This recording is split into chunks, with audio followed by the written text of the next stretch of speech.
تأتهم كل آية حتى يروا العذاب الأليم ولولا كانت قرية آمنت فنفعها إيمانها إلا قوم يونس لما آمنوا كشفنا عنهم عذاب الخزي في الحياة الدنيا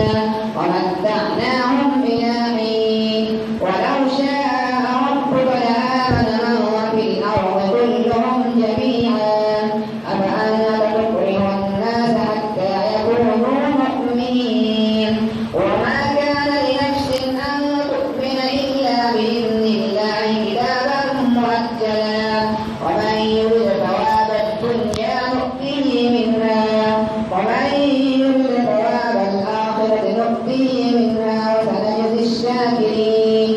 وما كان لنفس أن تموت إلا بإذن الله كتابا مؤجلا وما كان لنفس أن تؤمن إلا بإذن الله ويجعل الرجس على الذين لا يؤمنون قل انظروا ماذا في السماوات والأرض وما تغني الآيات والنذر عن قوم لا يؤمنون فهل ينتظرون إلا مثل أيام الذين خلوا من قبلهم قل فانتظروا إني معكم من المنتظرين ثم ننجي رسلنا والذين آمنوا كذلك حقا علينا نصر المؤمنين قل يا أيها الناس إن كنتم في شك من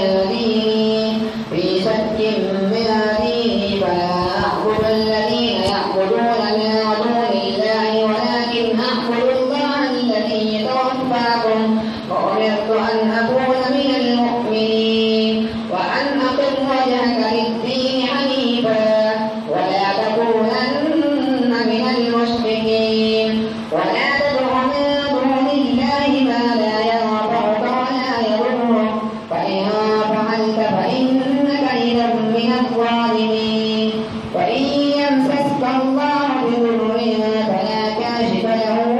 إلا هو وإن يردك بخير فلا راد لفضله يصيب به من يشاء من عباده وهو الغفور الرحيم قل يا